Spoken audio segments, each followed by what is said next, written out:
कृष्णाय कृष्ण भक्ताय तद्भक्ताय नमः। कमलों में अनंत कोटि दंडवत प्रणाम। पूज्यपाद गोविंद महाराज जी ने बालू के द्वारा विग्रह की रचना की थी। कतानी व्रत 1 मास तक किया था। इसमें बोलते हैं कि जो साधन सिद्धा गोपियां हैं उन्होंने कतानी व्रत किया था, नित्य सिद्धाओं ने कभी नहीं किया था। लीला में जन्म हुआ था, अर्थात कृष्ण की प्रकट लीला चल रही है, उनमें उसको गोपी के गर्भ से जन्म हो गया था, किंतु इनका कांता भाव अभी था नहीं। ये टीकाकार बोल रहे हैं जी गोस्वामी जी, इनका कांता भाव नहीं था। कांता भाव से नहीं था, इस कारण जो नित्य सिद्धाओं के संग से इनकी भाव की पुष्टि होगी, फिर कृष्ण के रासलीला में इनका प्रवेश होगा। यही कारण था। ऐसा ये कोई नियम भी नहीं बन गया कि सबको जो है पड़ेगा, ऐसा भी नहीं है। ये डायरेक्ट भी कोई करके और जिसकी स्वरूप सिद्धि हो गई, वहाँ नित्य सिद्धाओं के संग से उसकी भाव सिद्धि वस्तु सिद्धि हो जाती है, उसको प्रवेश मिल जाता है। किंतु जो यहाँ जो किया था प्रकट लीला के व्रत किया था और नित्य प्रति आती थी, जमुना में स्नान करती थी। स्नान करके और क्या करती थी, बालू के द्वारा कत्यानी देवी की विग्रह बनाती थी। बना के फिर जो है कत्यानी महामाये महायोगिनी अधीश्वरी नंद गोप सुतम देवी पतिम में कुरुते नमः। इस मंत्रों के द्वारा जो है जिनकी शादी नहीं हो रही, इस मंत्र को जपना चाहिए। जो संसार के लोग हैं, अगर जो विवाह पति चाहते हैं, ये कहा गया है, बोल रहे हैं, मैं ऐसा नहीं कह रहा हूँ, शास्त्र वर्णन। तो जो इस मंत्र के द्वारा वो पति के रूप में कृष्ण को चाहती है। पति का अर्थ यहाँ बताते हैं कि उपपति क्रीड़ापति। पति का अगर भाव यहाँ ब्रज में लाएंगे तो सब गड़बड़ हो जाएगा। तो क्रीड़ापति के रूप में चाहती। कत्तानी महामाये, महामाया का अर्थ है जिसका महामाया ने, जिसका जो महान माया है। ये वास्तव में कौन है? योग माया जी ही हैं, जिनकी महान, उन्हीं की कृपा। अभी आप कीर्तन सुन रहे थे कि योग माया की कृपा होगी तो आवरण हटेगा, फिर कृष्ण की प्राप्ति होगी। तो ये जो क्या है, ये जो योग माया ही है, इन्हीं से करती थी कि हे योग माया, हे महामाया, आपकी माया महान है, इसलिए महामाया। इसलिए आप जो नंद गोप सुतम देवी, नंद गोप के जो सुत हैं, पुत्र हैं, उनको हमें पति बना दीजिए। पति का अर्थ पालन और त्राण होता है, कि जो पालन करता है, जो त्राण करता है, वो कौन है? वो पति है। किंतु पति अर्थात जो इसका जो गोपियां हैं, उनकी जो पति, वास्तव में जो पति हैं घर में, उनका कभी भी पालन और त्राण नहीं कर सकते, क्योंकि मन तो कृष्ण के पास है। समस्त गोपियां कृष्ण की अपने पति के रूप में स्वीकार करती हैं, उसके लिए सब कुछ करने को तैयार हैं। इस कारण जो है पति। इसलिए जो ये जमुना जी में स्नान करती थी, प्रत्येक दिन क्या था, सुबह सुबह ब्रह्म मुहूर्त में ही आ जाया करती थी और स्नान करती थी, और एक इसके द्वारा इनकी अर्चन करती थी, इन मंत्रों का बोलती थी। इस तरह से जो उनके साथ, यहाँ बोलते हैं कि उनके जो गोपियां आती थी प्रत्येक दिन, उनके साथ कुछ किशोरियां और आती थी। बहुत वहाँ वर्णन है कि 5 साल, 6 साल, 7 साल की थी, ज्यादा बड़ी नहीं थी। किंतु इतना में कांता भाव कैसे आ सकता है? चकोती ठाकुर बोल रहे हैं कि जो गोपियों का प्रेम जन्मजात प्रेम है, किसी जो है किसी क्षण हुआ, किसी काल में हुआ, ऐसा नहीं है। ये जन्मजात ही प्रेम है। पहले राग नयना भंग भेल, उसमें कीर्तन में कहा गया कि देखने मात्र से हो गया। तो कांता भाव इनका नित्य सिद्ध भाव है। नित्य सिद्ध भाव, जो नित्य सिद्धाओं का जो है कांता भाव, उनका नित्य सिद्ध है। उन्हीं के संग से लास्ट में जब संग हुआ, इनका भी कांता भाव पुष्ट हुआ। लेकिन उनके साथ साथ जो कुमारियां छोटी छोटी आई थी, उनको बोला है कन्या। कन्या कौन है? उनके साथ जो कुमारियां आती थी, जो खेलती रहती थी, जिन्हें आती भी नहीं थी, जो पूजा इत्यादि नहीं करती थी, साथ में आ जाया करती थी, वो गोपियां कन्या है। उनको भी जो है बहुत बेनिफिट हुआ, उनको भी जो है उनकी भाव सिद्धि हो गई, कांता भाव कृष्ण के प्रति आ गया। तो इस तरह से जो एक बार लास्ट में जब अंतिम दिन था, उस समय नित्य सिद्धाओं भी इसमें शामिल हुई। नित्य सिद्धाएं जो थी एक कप्तानी व्रत में वो भी शामिल हुई। शामिल होने के बाद क्या हुआ, कृष्ण ने अंतिम दिन पूजा हो रही है देवी का, प्रकट हो गए देव जो देवी प्रकट नहीं हुई, योग माया नहीं प्रकट हुई, बोली कि जो है मैं वरदान देती हूँ कि नंद गोप जो शुद्ध हैं, कृष्ण है तुम्हारे पति हो, वो नहीं, स्वयं कृष्ण प्रकट हो रहे हैं। तो योग माया के प्रभाव से, योग माया के आश्रय से कृष्ण की चरण की प्राप्ति होती है। तो प्रकट हो रहे हैं, बोल रहे हैं कि गोपियों तुम लोग ने जो इस तरह से उपासना किया है, व्रत किया है, जो तुम्हारी वांछा है उसको मैं शरद पूर्णिमा की रात्रि को तुम्हारा वांछा मैं पूर्ण करूंगा, ये मैं वचन देता हूँ। तो उस दिन का समय था जब कुमारियां जमुना जी में स्नान कर रही थी। यहाँ जो है कृष्ण सखाओं के साथ, छोटे छोटे सखा भी बहुत छोटे छोटे हैं, जो सखाओं के साथ आए, और कुछ में कौन सखा होंगे, जो प्रेम नरम सखा है वो होंगे, वो आए। और वहाँ वर्णन है कि जो उन लोग को ढंग से कपड़ा भी पहनना नहीं आता था, ऐसे सखा लोग हैं। तो और तोतली बोली बोल रहे हैं, अभी ठीक से बोलना भी नहीं आया, वो ऐसे सखाओं को लेकर के कुमारियां क्या करती थी, अपने जो घाटों पे अपने कपड़े को उतार करके जमुना जी में स्नान कर रही थी, यहीं पे कर रही थी। इतने में कृष्ण ने क्या किया कि समस्त यीशु के सहारे, जो सखाओं के सहारा से सारे कपड़े लेकर के इसी कदम के वृक्ष, उसी का वंशज एक कदम है, उसी की कदम के वृक्ष के ऊपर चले गए। और वहां जैसे ही गोपियों का, कुमारियों का नजर गया हमारे वस्त्र कहाँ है, तो देखने लगी कि वस्त्र नहीं, हम अब घर कैसे वापस जाएगी। तो पता लग गया कि एक ही उसी का करतूत हो सकता है जो नंद का पुत्र है, इसके अलावा एक और कोई नहीं कर सकता। तो इस कारण जो है उस समय बोलने लगी, और अचानक ध्यान चल ही गया कि जो वस्त्र पे इतने सारे वस्त्र, अनेक अनेक गोपियां हैं, उनकी सबको वस्त्र को लेकर के कृष्ण वृक्ष के ऊपर चले गए। वहां गए के बाद वो गोपियां प्रार्थना करने लगी कि हे कृष्ण, तुमने बहुत हमारे साथ कर लिया, ठिठोली कर लिया, बहुत कुछ कर लिया, अब वस्त्र को वापस कर दो, नहीं तो हम क्या करेंगे, नंद बाबा से, यशोदा मैया से शिकायत करेंगे। तो कृष्ण ने कहा कि जो है अगर आप ऐसा करती हो तो कर दो शिकायत, बाहर आ जाओ जल्द से। इस तरह से निर्वस्त्र में जल्द से बाहर बुला रहे हैं। उसके बाद कई तरह से बोले कि कंस मामा, यहाँ के जो प्रधान जो कौन है, कंस राजा है, उससे मैं आपकी इस करतूत की शिकायत करूंगी, वो छोड़ेगा नहीं। इस तरह से बहुत ही डराया धमकाया।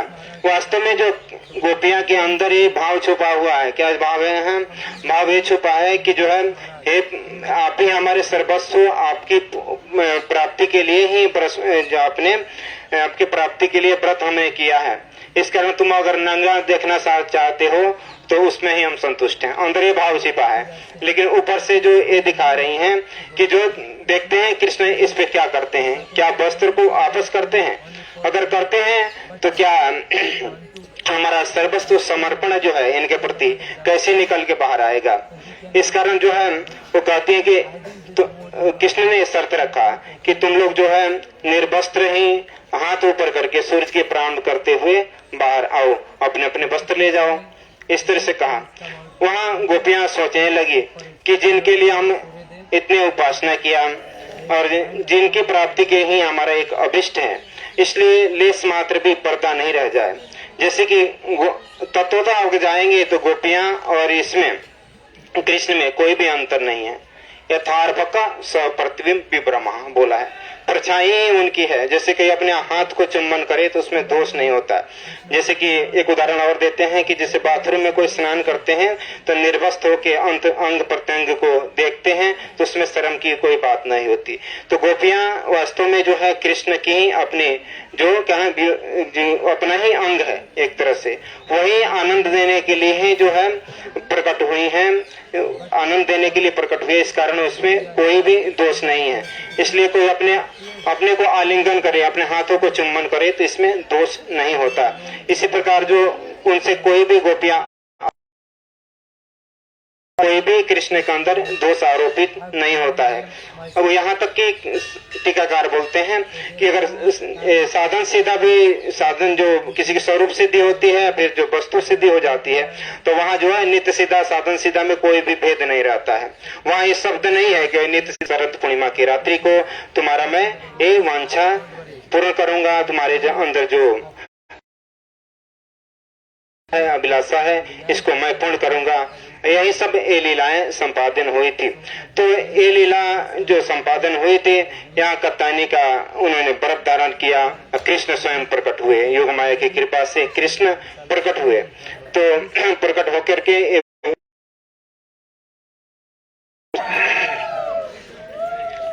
ওদিকে যারা বসতে পারে না এদিকে ঘুরে আসেন, সেদিকে বসে জায়গা আছে, এদিকে আসেন, ওদিকে ঘুরে আসেন। হরে কৃষ্ণ। গুরবে গৌরচন্দ্রায় রাধিকায় তদালয়ে কৃষ্ণায় কৃষ্ণ ভক্তায় তদ্ভক্তায়। আমাদের মুরারি প্রভু বললেন এতক্ষণ ধরে যে গোপীরা এই যে আমাদের ব্রত শেষ হবে আর এই কাত্যায়নী ব্রত পড়বে, আমাদের এই দামোদর ব্রত সমাপ্ত হবে আর এই কাত্যায়নী ব্রত শুরু হবে। এই ব্রজগোপীরা এই কাত্যায়নী দেবীকে পূজা করেছিলেন, অর্থাৎ দুর্গা দেবীকে। আপনারা যে দুর্গা পূজা গেল, আপনারা দুর্গা দেবীর কাছে কি চেয়েছেন?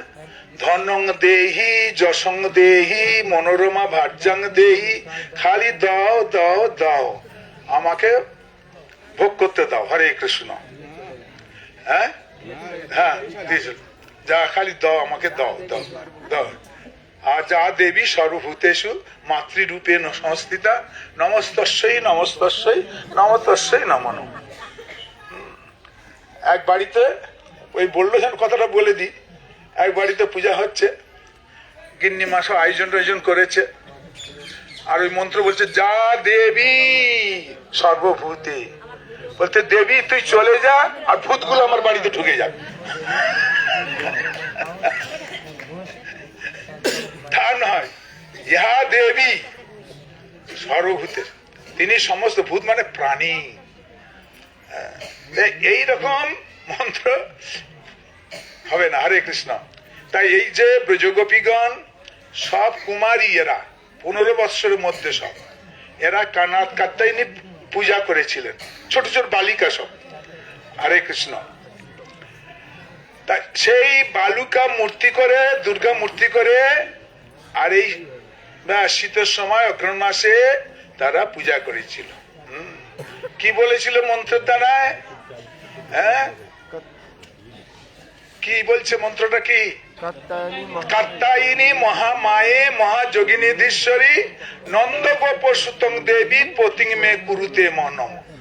হে কাত্যায়নী মহামায়া, নন্দমার্জের পুত্র যেন আমরা প্রতিরূপে লাভ করতে পারি। হ্যাঁ, আমরা প্রতিরূপে লাভ করতে পারি।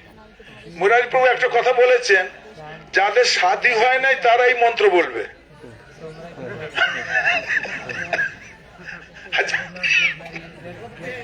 যাদের শাদী হয়েছে তারা বলতে, কিন্তু তা নয়, সবাই বলতে পারবে। কেন? আমরা যে প্রতি সংগ্রহ কুকুর শ্রীকালে ভক্ষণ দেহ, অনিত্য দেহ, আজকের আছে কালকে নাই। আর গোবিন্দ হলে নিত্যপতি, জগৎপতি গোবিন্দ। হরে কৃষ্ণ।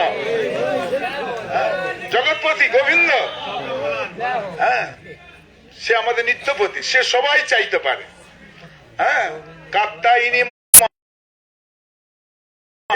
নন্দ গোপ সুতং দেবী পতিং মে কুরুতে নম। হে নন্দ মহারাজ, হে কৃষ্ণ, আমাদের নন্দ যে পুত্র কাত্যায়নী মহামায়াকে বলছেন কৃষ্ণ যেন আমাদের প্রতিরূপে আমরা লাভ করতে পারি। ব্যাস পূজা টুজা করে ব্যাস।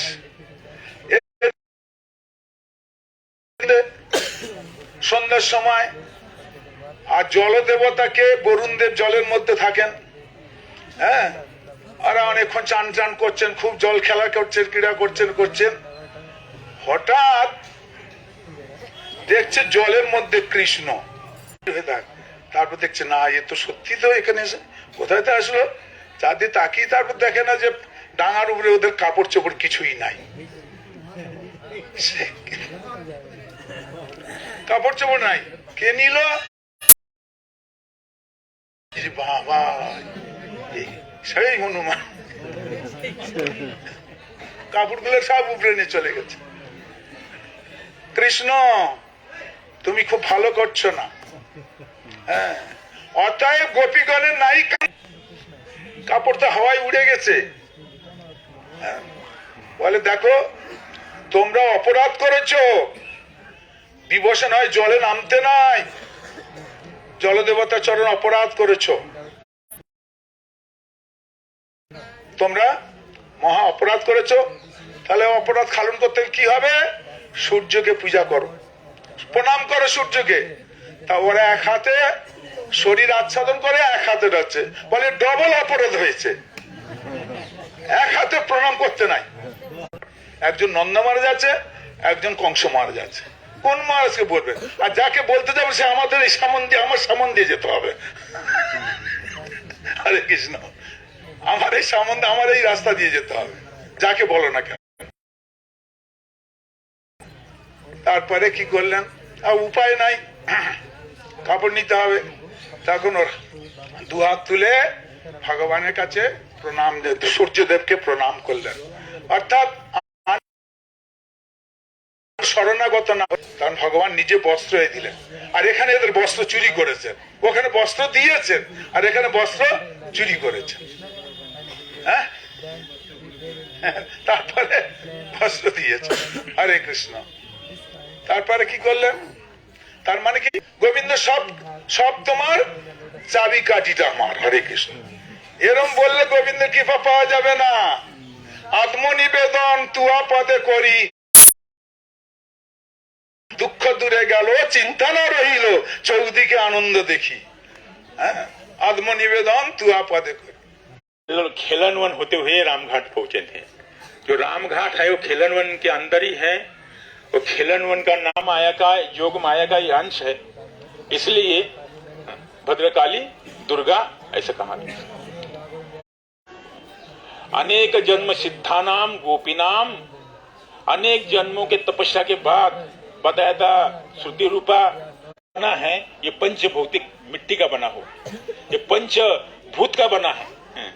तो इसलिए ये पंचभूत का ये हमारा देह है, वही पति का, वही बच्चे हैं, वही बीबी है, वही सारे संसार के जो देह बने, हम सब कुछ का। क्योंकि पत्नी भोग्य नहीं हो सकते हैं, किंतु उनके अंदर जो बैठे हैं वो तो है ही, शरीर है ये शरीर।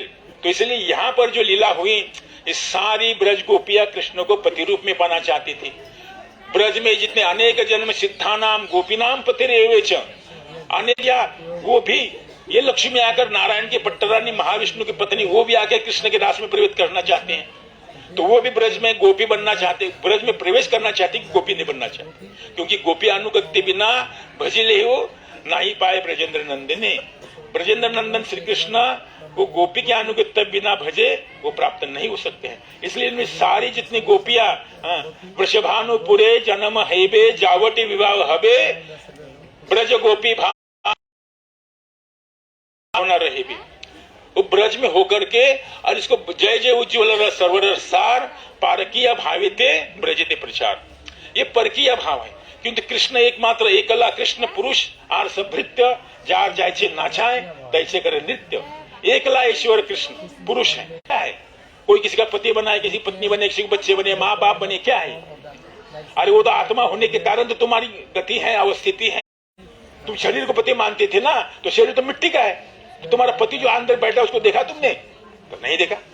तो इसलिए तो कृष्ण ने इतने 16,108 की, 100,000 1,000,000,000 गोपी है, 300 करोड़ गोपी है। अगर सारी की सारी कृष्ण को पति रूप में चाहती हैं तो क्या होगा? नहीं करेंगे कृष्ण शादी, सबकी इच्छा पूरी करेंगे? नहीं है, साधारण जीव करेगा उसमें दोष है।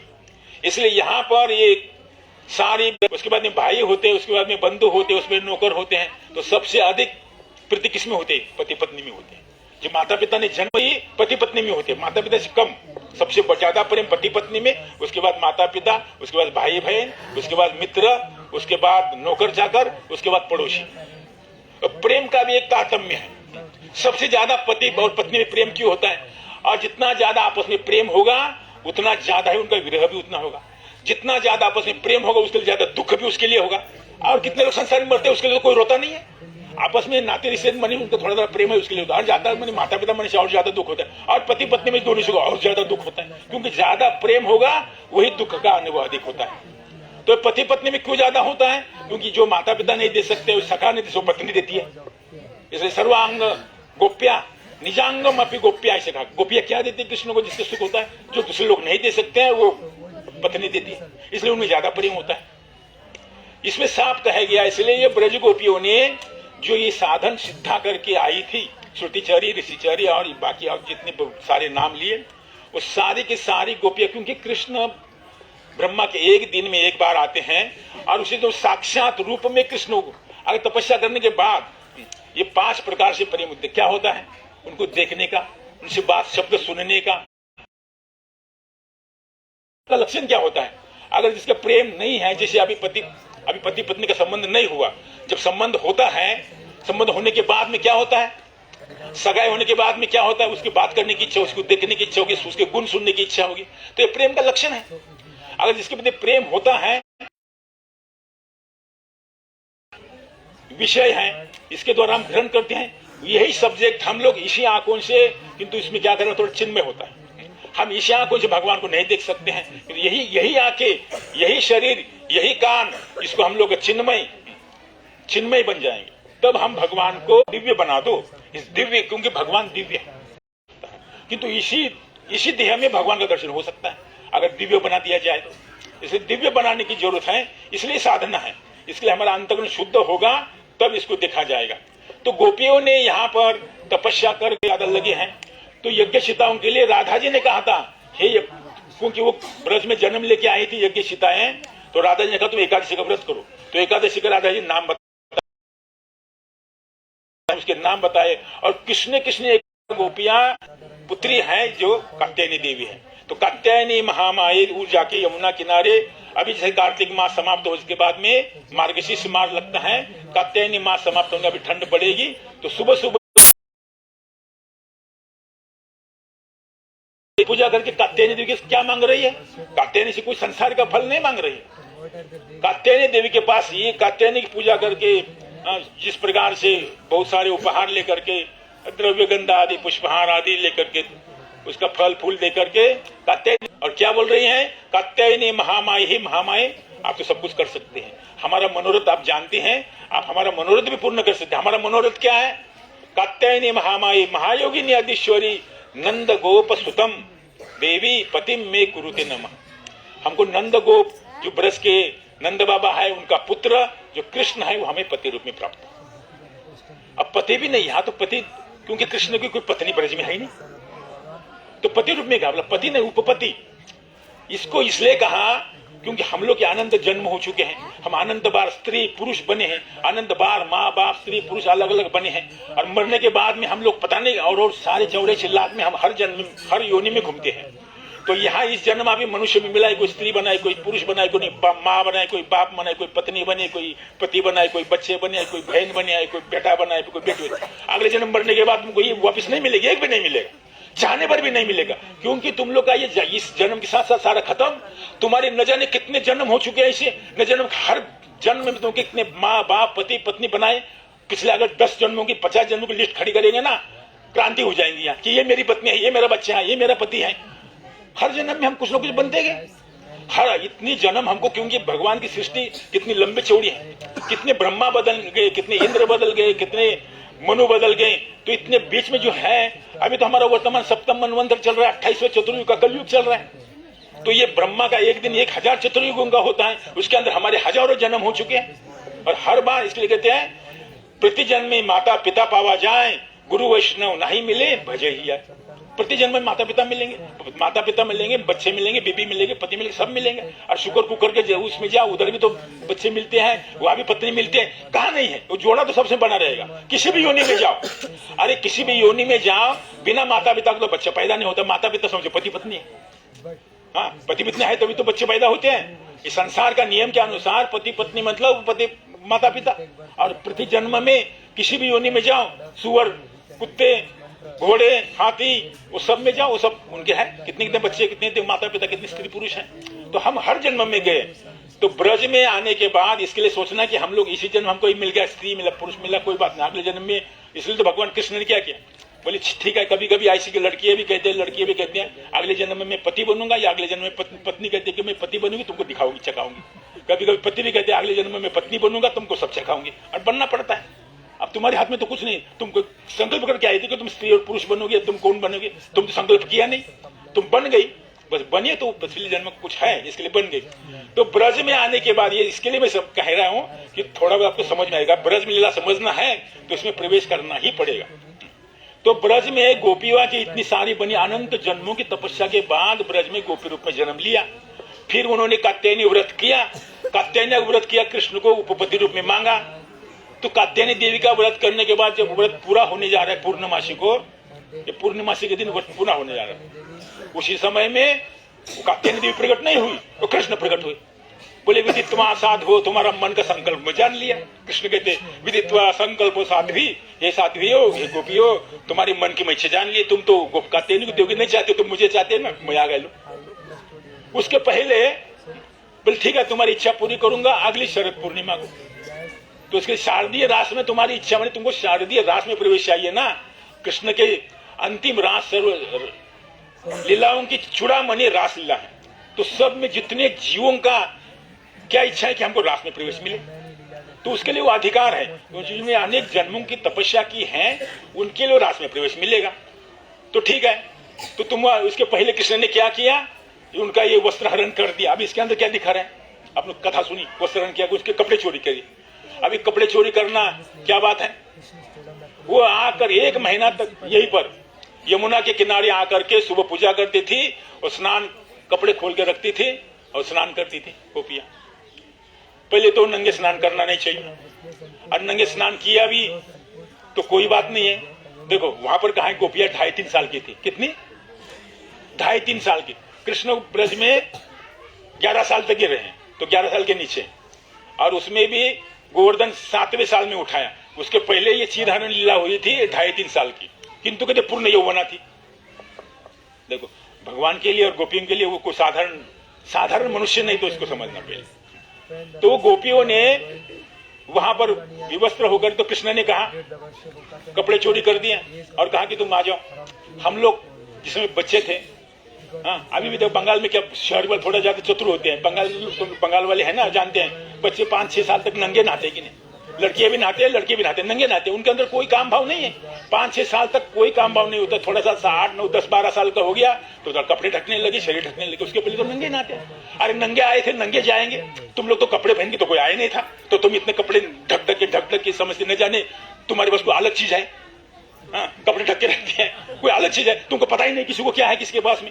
अरे नंगे आए थे, नंगे जाएंगे, सब देखते हैं। और पति पत्नी तो ऐसे नंगे कितने बार देखते हैं, उनको तो कोई लज्जा शर्म नहीं है। दूसरों के लिए लज्जा शर्म होते। तुम समझते कि हम थोड़े बड़े हो गए, हमने जाने क्या जान लिया। तो तुम लोग नंगे आए थे और नंगे जाएंगे। इसमें कपड़े चोरी कर लिया तो ठीक है, जो अभी काम भाव आए ना, तो काम भाव को तुमको नष्ट कराना है ना। बोलने में ऐसा खराब लगता है, किंतु सब वो तो स्पष्ट है, इसमें नई कोई बात नहीं है।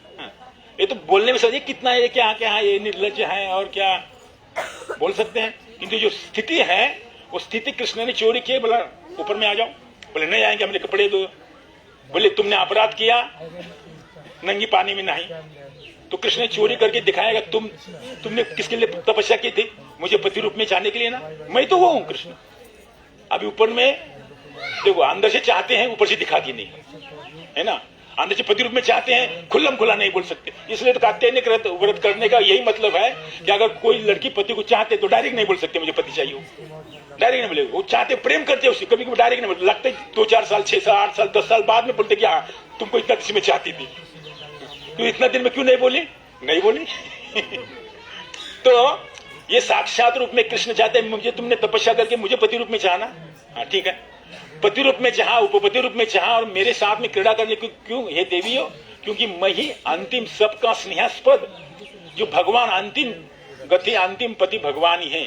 इसलिए उन्होंने अगर ले लिया तो उसमें दोष क्या है, लोगों को दिखना। लोगों को जो जानते नहीं वो समझते हाँ क्या रसीले चुटकुले लेकर के इसको कथा के सुनते। नहीं, भगवान ने ये किया कि उनका संकल्प पूरा हो गया। बोला ठीक है, उन आपस में हास्य परिहास हुआ और बाद में कहा कि ठीक है मैं हमको राजा को बता देंगे, ऐसा अगर तो तुम्हारे धर्म की है, ऐसा है, हम राजा को कंप्लेंट करेंगे। बोला कर दो, जाओ, देखेंगे हमारा राजा भी क्या बिगाड़ता है, तुमको आना पड़ेगा ऊपर में।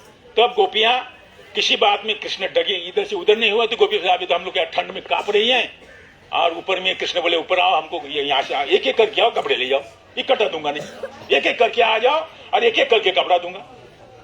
कृष्ण परिहास कर रहे हैं। तो आ करके बोले ऐसा नहीं आना, अभी नंगे बोले हाथ जोड़ के आ जाओ, हाथ जोड़ के मेरे पास आ जाओ।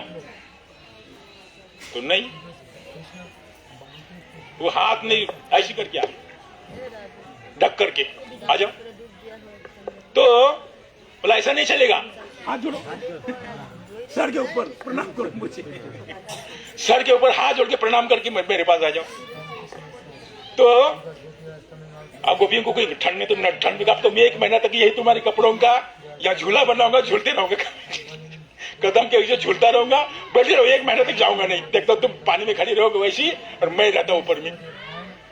तो गोपियां भी हार गई, बोले कोई बात नहीं।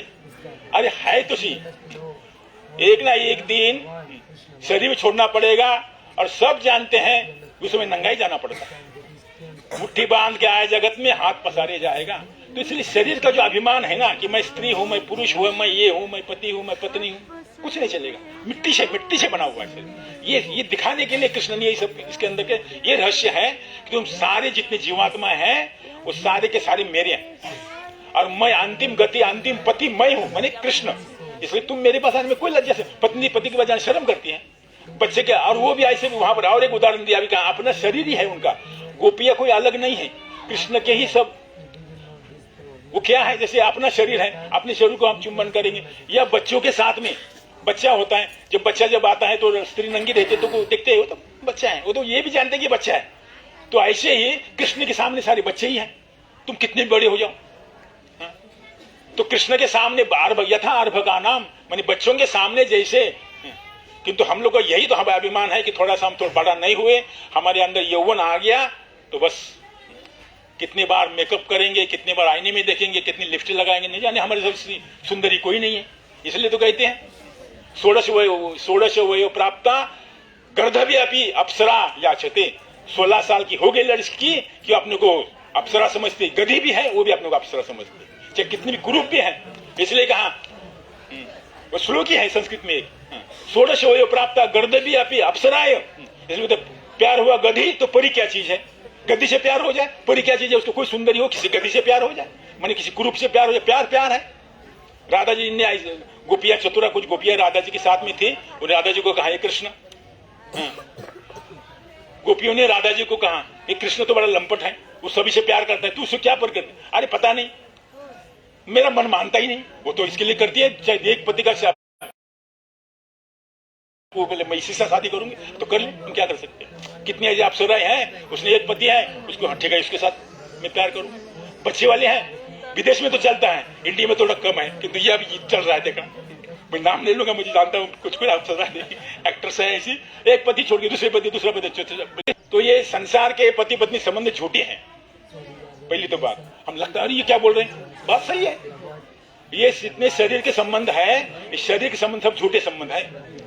शरीर संबंध, ये हमारे संसार में जो मिलन है, ये शरीर का शरीर के साथ जो मिलन है वो किसके साथ किसका मिलन है, समुद्र के लहरों के साथ समुद्र के लहरों का मिलन। समुद्र के लहरों का समुद्र के साथ मिलन है, वो असली मिलन है। और समुद्र के लहरों के साथ लहरों का मिलन है, वो ऊपर आए लहरें आ गई, एक बार मिल गई बस हो गई। संसार में हम लोग का जो मिलन हो गया शरीर के साथ, माता पिता भाई बंधु पति पत्नी सारे, इस शरीर का शरीर के साथ मिलन है। मन एक जगह नहीं है, मन तो और कई जगह, पति के साथ सोई है उसकी चिंतन करती है। ऐसी उदाहरण 50। इसलिए आगे की बात में और बताऊंगा, मुझे मेन बात में आना है। अभी प्रसाद का आए कि नहीं, ट्रैक्टर है, प्रसाद का ट्रैक्टर आया, हाँ 1 मिनट कितना बचा है देखो, इनको कथा में। हाँ प्रसाद 10 मिनट आप बोले 12टा हो जाएगा, 12:30। तो देखो, और एक इसके साथ में अभी ये तो कथा बताई, इसे कनेक्टेड कथा बता रहा हूँ एक, तो आपका दिमाग घूम जाएगा और समझ जाएंगे आपकी क्या बात है। वांछे सत्यभामा जार ठाई कला विलास सिके ब्रज रामा, जार सौंदर्य गुण वांछे रमा पार्वती, जार पातिवृत्य धर्म वांछे अरुंधति। तो ये उमा रमा मतलब जो सत्यभामा पतिव्रता में सर्वश्रेष्ठ है, वो राधा जी का पातिव्रत्य धर्म चाहते कि राधा जी कितनी पतिव्रता है, जिनके निकट ब्रज की गोपांगनाएं कला विलास सीखती हैं और जिनकी सौंदर्य सबसे सर्वश्रेष्ठ सुंदरी राधा जी, देखो गांधर्व गिरिधारी, गंधर्व में नृत्य गान और वादन में सर्वश्रेष्ठ राधा जी, इसलिए उसका नाम गांधर्विका। और पातिव्रत में अरुंधति सर्वश्रेष्ठ है। वो अरुंधति भी चाहते कि मैं राधा जी का पातिव्रत हमको मिले, क्यों? और राधा जी ब्रज में राधा जी को सबने बदनाम करके रखा है। उसकी सास और ननंद है जटिला कुटिला, वो समझती हम बड़ी पतिव्रता है, अरे राधा जी तो एक कलंकिनी है। हाँ, तो कृष्ण के पास बात पहुंची तो कृष्ण ने एक बहाना बना दिया, बोले अभी हम राधा जी को सर्वश्रेष्ठ पतिव्रता घोषित कर दे, देखो कैसे। तो कृष्ण ने क्या किया, बीमार पड़ गए तो यशोदा ने सारे वैद्य को, ब्रज के जितने वैद्य थे सबको बुला लिया। बीमार ठीक नहीं हो रहे हैं, बुखार ही नहीं जा रहे हैं, पड़े लेटे हाँ हूं कर रहे हैं। तो यशोदा जी ने और सबको बुलाया, तो पूर्णमासी जी आए। पूर्णमासी एक उपाय है, तुम्हारे ब्रज में अगर कोई पतिव्रता स्त्री है, अगर वो जमुना से मैं तुमको एक घड़ा दूंगा, 100 छेद वाला घड़ा दूंगा, अगर वो घड़ा जाकर के जमुना से पानी भर के लाएगी, उससे मैं कृष्ण का अभिषेक करूंगी, तब तो कृष्ण ठीक हो सकते हैं। अब यशोदा बड़ी चक्कर में पड़ गई, बोले किसको बुलाओ, वो तो ब्रज में 2 टंग ये थी जटिला और कुटिला, हो सकते हम बड़ी पतिव्रता है, हमारी बहू तो कलंकी नहीं है, वो जाके इसको मिलती है, उसको कृष्ण को ज्यादा मिलती, वो काय की पतिव्रता है, हम पतिव्रता है। तो पहले उसको बुलाया, आ जा। यशोदा ने बुलाया जटिला कुटिला, जाओ इसको ये घड़ा लेकर के जमुना से पानी भर के, पहले तो गई लेकर गई, घड़ा डुबाया, उठाया, बस खाली, 100 छेद है घड़े में, पानी आएगा कहां से वहां से? पतिव्रता का ताकत होगा तो घड़ा बंद हो सकता है, पतिव्रता तो है ही नहीं तो कहां से होगा, है ना? तो घड़ा डुबाया खाली, और वापस तो आए नहीं, वही घड़ा रख के भाग गए वहां से। लाई कैसे? फिर बोले कौन करेगा? पूर्णमासी खाओ, राधा जी को बुलाओ। राधा जी मैं नहीं जाऊंगी, तुम लोग तो मुझे बदनाम करके लाई। वो तो यशोदा ने कहा कि भाई बहू को भेजो अपने, वो तुम लोग तो हमको बदनाम करती, हम मैं नहीं जाऊंगी। तो पूर्णमासी जी ने, यशोदा ने हाथ पैर जोड़ के राधा जी के, भैया जाओ, तुम्हारे कृष्ण के लिए तुम अगर जल लाओगी तभी कृष्ण की बीमारी ठीक हो जाएगी। बोले अच्छा। तो राधा जी गई, राधा जी जाकर के यमुना में घड़ा डुबाया, भर दिया, ऊपर उठा दी, एक बूंद भी नीचे गया, पानी जैसा का वैसा भरा, 100 छेद नीचे। तो इसमें क्या रहस्य है? राधा जी कृष्ण की पतिव्रता, सोचो पतिव्रता किसको कहा है, पहले तो इसको स्वामी पतिव्रता का बताओ कहानी तुमको। पतिव्रता किसको कहा है? पतिव्रता उसको कहा है जो अपने तन से, अपने मन से, अपने वचन से अपने पति की और कभी किसी को नहीं सोचे, किसी पर पुरुष को नहीं सोचे, अपने वचन के द्वारा पति को कुछ कटु शब्द न कहे, अपने मन के द्वारा उसके खिलाफ कुछ न सोचे, और अपना शरीर तो फिर किसी को स्पर्श भी करने न दे, उसके खिलाफ कैसे सोचेगी? तो पतिव्रता उसको कहा गया। तो राधा जी ने जब ऐसा, राधा जी घोषित हो गई पतिव्रता है, तुम लोग सब बदनाम कर दिया, उन्हें जलाया पानी और कृष्ण को अभिषेक किया, कृष्ण ठीक हो गए। तो ब्रज में राधा जी पतिव्रता, पतिव्रता की कहानी सुना रहा हूं। एक पतिव्रता थी, ये चैतन्य चरितामृत उदाहरण है। एक शैब्या नाम की, पद्म पुराण का उदाहरण है। एक महापुरुष ने इसके लिए कहा कि, महापुरुष उदाहरण दे रहा है इसको, कि संसार में एक पतिव्रता थी, उसका नाम पद्म पुराण में शैब्या नाम की, वो अपने पति को, पतिव्रता स्त्री है, अपने तन से, अपने मन से, अपने विचार से एक भी शब्द पति के खिलाफ नहीं। पति की, या संसार में तो पति को कितनी गाली देते हैं, कितनी झगड़ा करते हैं, और जाने के बाद अरे मेरा चला गया, सब्जी लाने वाला था अब चला गया, रोती है इसके लिए, कोई बात नहीं, रोती रहो। स्वार्थ था, स्वार्थ कम हो गया, संसार का प्रेम स्वार्थ का प्रेम है। तो पतिव्रता थी, तो उसका क्या हुआ? पतिव्रता, उसका पति को कुष्ठ रोग था, कोड़ी कुष्ठ रोग था। तो कुष्ठ रोग होने के कारण वो दवाई देने के लिए उसको, पति को अपने खंडे बिठा के ले जाती, चल नहीं पाता था, खंडे बिठा के उसको दवाई देने। तो दवाई देकर आकर वापस आ रही थी, तो एक उसका ऐसा जा रहे थे, एक वेश्या का घर था, उसको वो पति ने वेश्या को देखा और उसके प्रति आसक्त हो गया। घर में जब लाया पत्नी ने उसको, तो उस समय सब समय उसकी चिंता करता वेश्या को, तो पति ने बोला कि चाहे, मैंने क्या चाहिए तुमको, अब बोल नहीं रहा है किंतु मन दुखी दुखी दुखी दुखी दुखी। तो पति है, उसकी पत्नी है, उसको खूब समझाया, ना जो इच्छा है, मैं आपकी पत्नी हूँ, आप मुझे बताइए कोई बात हो तो ऐसा, मेरा वो वेश्या के पास मिलना चाहता हूँ, बस ये बात। वो स्त्री पतिव्रता से, शैब्या नाम की स्त्री, वो जाकर वेश्या के घर में उसके जाकर के झाड़ू पोछा लगाती, बर्तन मांजती। तो 4-5 दिन बाद वेश्या, तो क्या बात है, तो रोज मेरे घर में आके झाड़ू पोछा लगा रही। बोला ऐसी ऐसी बात है, मेरा पति आपसे मिलना चाहता है। बोला कोई बात नहीं, ले आओ। तो अभी वो तो बोला वो कोढ़ी भी कुश्ती भी है, बोला कोई बात नहीं है। तो वो शाम के समय में पति को अपने कंधे में पिटाकर, देखो एक पत्नी अपने पति को कंधे में पिटाकर दूसरे पत्नी स्त्री के पास लेके जा रही है। संसार में ऐसा हो सकता है? संसार में एक पत्नी अपने पति को दूसरे पत्नी स्त्री से प्रेम करने देगी? कांड खड़ा हो जाते हैं। इसलिए तो कितने लड़ाई झगड़ा मारपीट और खून गोलीबारी हो जाती है। तो वो खुद पत्नी अपने पति को वेश्या के बाद ले जा रहे थे। तो कहते जी कंधे पे ले जा रहे थे, ले जाते जाते रास्ते में ले जाते थे, मांडवी ऋषि थे, नाम सुना मांडवी ऋषि। वो मांडवी ऋषि को शूल में गड़ा कर, क्योंकि चौराहे में उसको ऐसा लगा तो कल सूर्य उदित नहीं होगा, और वही सुबह हो गया, सूर्य उदित ही नहीं हुआ। ब्रह्मा जी चिंता, इंद्र देवता देंगे, और बताओ मांडवी ऋषि का श्राप है, मृत्यु होगी, होने दो, 1 मिनट के लिए मृत्यु होगी, तुरंत जीवित कर दूंगा। और उसको प्रार्थना करके, तो पतिव्रता की ताकत से उसने पति को मरने नहीं दिया। तो ये कथा सुन करके ना परिपुरुष की तो मन से तो करती है, तन से नहीं किसी दूसरे को मिलती हो, मन से तो किसी का चिंतन होता है। 15 साल के बाद जब युवावस्था आती है, युवतीनान से यथा युनो युनान युवतो यथा। वो स्त्री पुरुष मुसल धान कूट रही थी, पति आए, पतिदेव जल पिलाओ। उसने ऐसा मुसल था, ऊपर के ऊपर ही रह गया, ऊपर के ऊपर मुसल रह गया के पानी लाके पति को पिला दिया। वो दूसरी बेटी थी, अरे पतिव्रता का ऐसी ताकत है, उसने देखा मैं के कम पतिव्रता हूँ, मैं भी देखती हूँ ट्राई करके। वो गई करने, उसने भी ऐसा जाता में मुसल रख दिया, कुटने लगी। पति को कहा कि मैं जब कुटूंगी ना तो पानी मांगना बीच में। क्या बात है।